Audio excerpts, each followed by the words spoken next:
আসসালামু আলাইকুম। শহীদুল ইসলাম, সহকারী শিক্ষক, Kanakdia sir Salimullah school and college, Bauphal Patuakhali. আমাদের ক্লাসে সবাইকে স্বাগতম। আমি শহীদুল স্যার। গত ক্লাসে আমরা আইনিক বন্ধন সম্পর্কে ডায়াগ্রাম সম্পর্কে বুঝলাম। আজকে আমরা সমযোজী বন্ধন গঠন সম্পর্কে শিখব।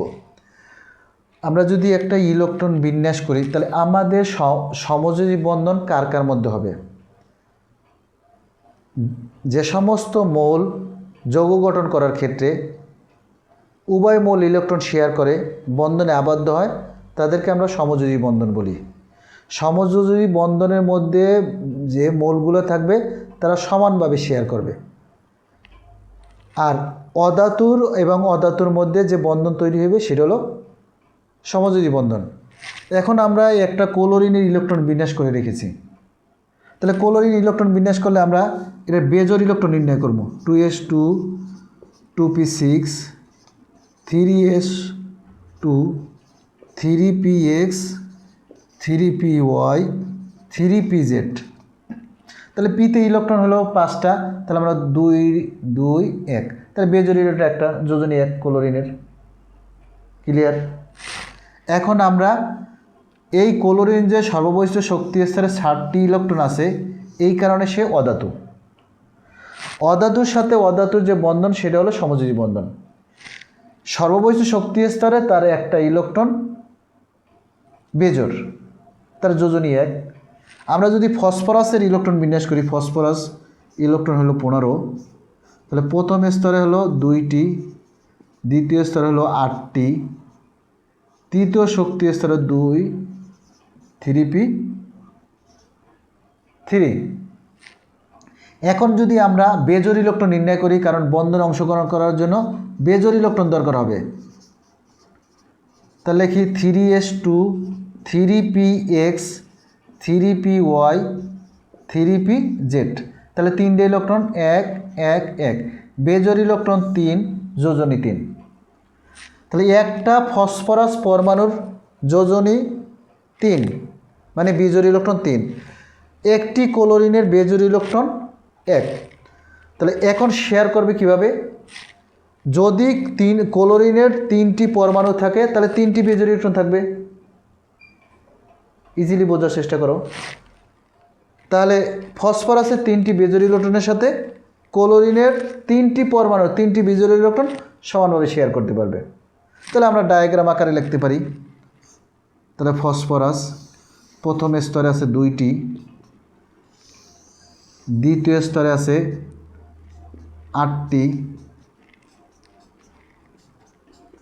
তৃতীয় স্তরে আছে জোড় আছে 2টি আর বিজোড় আছে 3টি। এই হলো জোড় 2টি, বিজোড় হলো 3টি, 1 2 3।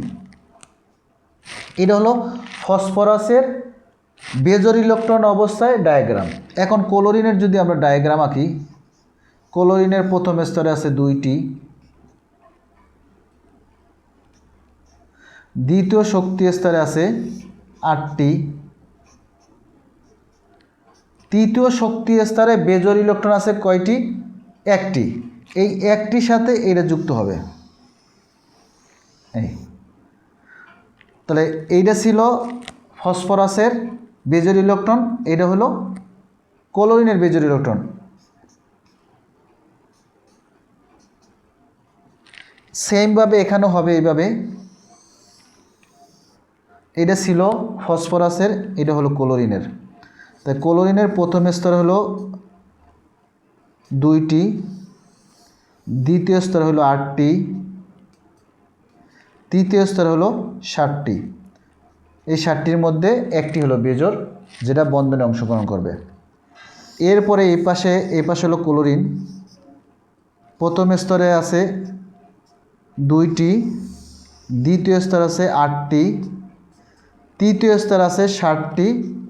এই 60টির মধ্যে একটি হলো বেজোড়, যা বন্ধনে অংশগ্রহণ করে। এর পরবর্তী রূপ দ্বারায় ফসফরাস প্রথম স্তরে 2টি, দ্বিতীয় স্তরে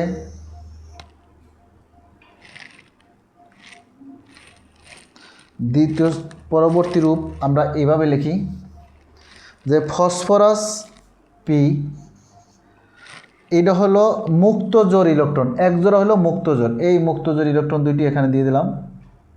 এরপর হলো বন্ধন জোড় ইলেকট্রন, ফসফরাসের একটা ইলেকট্রন ক্লোরিনের একটা ইলেকট্রনের সাথে শেয়ার করছে, এই হলো ফসফরাসের যোজনী 1 2 3, তিনটা যোজনী ফসফরাসের 3টি ক্লোরিন পরমাণুর সাথে যুক্ত হলো, এই ক্লোরিন এই ক্লোরিন এই ক্লোরিন, তাহলে পরবর্তী রূপ দ্বারায় ফসফরাস ট্রাইক্লোরাইড।